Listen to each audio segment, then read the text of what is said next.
The border that never slept. The border between Thailand and Cambodia didn't look like a battlefield. At dawn, it was quiet. Vendors arranged plastic chairs. A truck coughed awake. Soldiers leaned on rifles more out of habit than urgency. Maps said this line mattered. People living near knew it better. Borders only mattered when rulers needed them to. Across the tree line, two states faced each other, not as equals, but as opposites trapped in proximity. One could still change its mind, the other couldn't. The difference was everything. Two clocks, ticking at different speeds. In Bangkok, politics moved like a broken clock.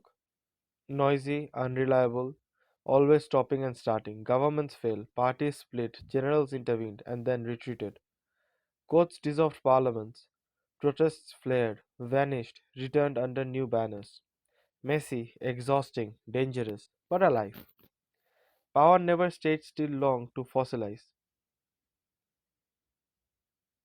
Every actor knew one thing: this might not last. Elections could surprise, coalitions could collapse, public anger could rise without permission. Instability ruled, but permanence did not. Across the border in Phnom Penh, time behaved differently. Their power had stopped moving decades ago. It had thickened, hardened, learned to reproduce itself. Ministries spoke with one voice, courts echoed it, elections repeated it, newspaper learned silence, opposition learned exile. The clock didn't tick, it watched. At the center of that stillness stood Hun Sen, a man who had outlived rivals, ideologies, peace agreements, and history itself. Around him grew a system that no longer asked for permission to rule. It had asked one question: what keeps us alive? The illusion of the dispute. Officially, the conflict was about land. Maps were unfurled. Treaties were quoted. Old colonial surveys were dragged from archives like ghosts pressed into service. Television channels argued over stones, temples, ridgelines. But no one living inside either state believed this was really about geography. Borders do not erupt on their own, they are activated. The real dispute was internal. In Thailand, leaders facing fractured conditions, angry streets found in the border are a familiar tool. Temporary unity. Nothing binds a divided public faster than the suggestion of an external threat. The trick was old and reversible. Once the crisis passed, the argument could dissolve back into chaos. In Cambodia, the border served a darker purpose. It was not a tactic, it was infrastructure. The regime that could not exile, pardon, that couldn't exhale. Cambodian elections happened on schedule, ballots were printed, lines formed, results arrived predictably. The opposition once tried to break the pattern. It was called Cambodia National Rescue Party. It spoke the language of votes, accountability, alteration. For a moment, uncertainty flickered. Then the party was erased. Courts dissolved it. Leaders were jailed or driven abroad. Voters learned a new lesson: participation without consequence. From that moment, the regime crossed a threshold.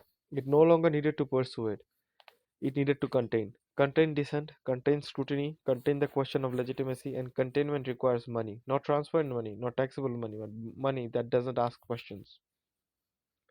So the state fused with networks that moved in shadows: online scams, forced labor compounds, trafficking routes, laundering pipelines disguised as casinos and special economic zones. The economy became opaque by design. Power fed on flows that could not survive daily. This was not corruption, this was architecture, and architecture needs walls. Why the border became a stage? Every authoritarian system eventually confronts the same dilemma. When legitimacy collapses inward, pressure must be redirected outward. Thailand became useful, not as an enemy to defeat, but as a foil, a mirror that reflected Cambodian nationalism back onto itself, a neighbor close enough to threaten, stable enough to avoid war. Each flare up performed the same ritual: rally the flag, silence the questions, recast the ruler as protector. The border wasn't dangerous because it might explode, it was dangerous because it never needed to. Democratic noise versus authoritarian silence. Thailand's politics looked louder. Protests clogged streets, parties shouted, courts intervened, soldiers marched, then withdrew. Foreign analysts called it fragile, but fragility is not the same as fatality. The key difference was this: Thai leaders knew they could lose, and before they could lose, they had to listen to voters, to faction, to fear itself. In Cambodia, fear flowed only one way: upward, silence, downward, command. And the system built that way cannot correct themselves. They cannot vent, they cannot retreat without unraveling. So they harden. And when they harden, conflict becomes not an option but a requirement. The quiet shock. When foreign courts began freezing elite linked assets abroad, the tremor wasn't financial, it was existential. Money that had once moved freely now faces inspection. Networks once invisible appeared on legal documents. The myth of untouchability cracked. A regime dependent on criminal opacity doesn't respond to exposure with reforms. It responds with distraction. Nationalism sharpens, broader tense, rhetoric thickens. The system looks outward because it doesn't dare look in. What peace actually requires. Diplomats speak of confidence building measures, military hotlines, joint patrols, technical committees. All necessary, all insufficient because the problem is not miscommunication, it is incentive structure. Thailand can step back, its politics, however ugly, contain exists. Cambodia cannot.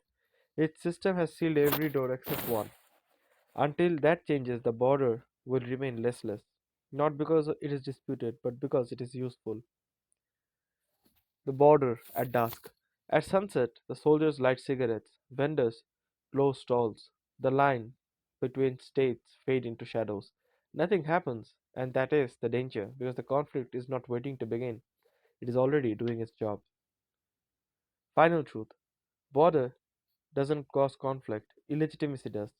Democracies externalize less because they can fail without dying. Autocracies provoke because they cannot afford stillness.